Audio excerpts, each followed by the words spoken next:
Archiviato momentaneamente il campionato con la vittoria contro la Vigorgera firmata Magro e Ranno, per la Cicatena è ora dell'andata dei quarti di finale di Coppa Italia contro il San Fratello Acquadolcese, squadra che sta disputando una grande stagione e che occupa la seconda posizione nel girone B ad un punto dalla capolista Messana. Mister Manca opta per il 3-5-2 con delle assenze importanti nel reparto difensivo. Assenti Caria e Babbei, davanti a Capitan Romano giocano Magro, Longo e Napoli. In mediana Basile regista con Ranno e Sciuto mezziali, sulle fasce Torrisi e Arturo Strano. Davanti accanto a Carbonaro c'è De Manuele, assente in campionato per squalifica.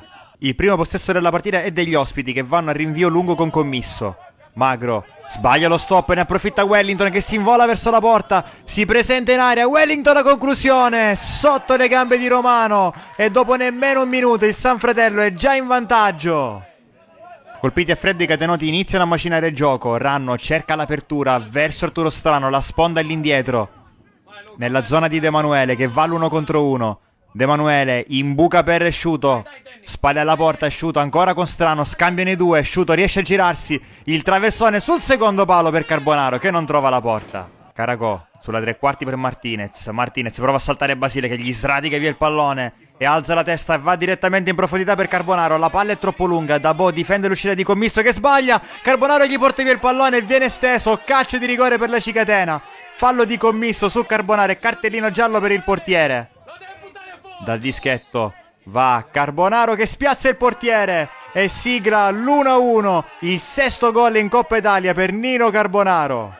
Prova a scuotersi l'Acquadolcese, Wellington pressato da Sciuto, poi Basile perfezione, verticalizza immediatamente per Carbonaro, Carbonaro resiste a Dabò, Carbonaro salta Commisso, ancora Carbonaro che incredibilmente manca il bersaglio. 34esimo, Dabò cerca il lancio, respinge Ranno, ancora Dabò, pressato anche da De Manuele che gli porta via il pallone e serve Carbonaro. Carbonaro il contropiede della Cicatena, è troppo solo però, Carbonaro prova il sinistro da fuori, splendido, Nino Carbonaro, ancora lui, riscatta l'errore precedente, doppietta personale, settimo gol per il capocannoniere della Coppa Italia, 21 stagionali.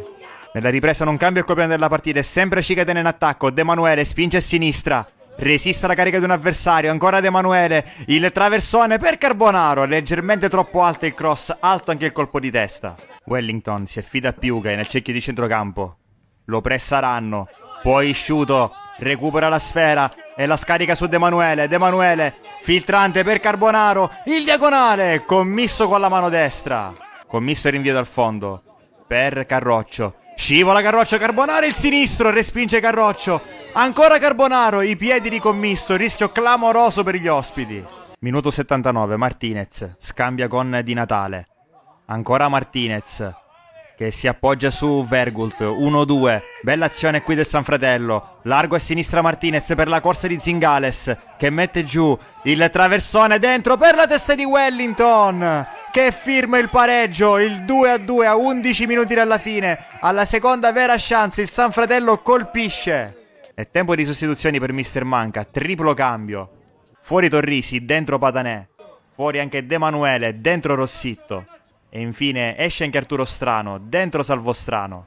I biancorossi si rituffano in attacco e ci provano fino alla fine a vincere. Ranno per Strano, dentro per Rossitto, Rossitto lavora questo pallone appena dentro l'area di rigore, il cross per Carbonaro troppo lungo, tocca Di Natale, evita il calcio d'angolo ma regala la palla a Sciuto, Sciuto la conclusione, grande parata di Commisso, poi Carbonaro al centro, Dabò anticipa Rossitto. Un altro cambio per i catenoti, fuori Ranno, dentro Solimene, quarto dei 5 minuti di recupero concessi, Strana in scivolata, riesce a far ripartire la Cicatena, poi Rossitto va da Carbonaro all'interno dell'area, 1 contro 1 con Dabò, Carbonaro va a terra nel contrasto con Dabò, l'arbitro lascia proseguire, proteste vibranti di Carbonaro, andiamo a rivedere, l'attaccante sembra anticipare Dabò che poi entra in scivolata, poteva starci il rigore. Finale thrilling dunque, condito da proteste biancorosse, a Cicatena e San Fratello Acquadolcese chiudono sul 2-2, discorso qualificazione dunque rimandato al match di ritorno di mercoledì 12 marzo. La squadra di Marcello Manca esce a testa altissima dal confronto contro un avversario che fin qui ha perso solo 2 partite tra campionato e coppa e che per lunghi tratti è stato messo in grande difficoltà oggi. Adesso però la concentrazione dei catenoti deve subito tornare al campionato perché domenica c'è una trasferta delicata e complicata contro la seconda in graduatoria, il Megara.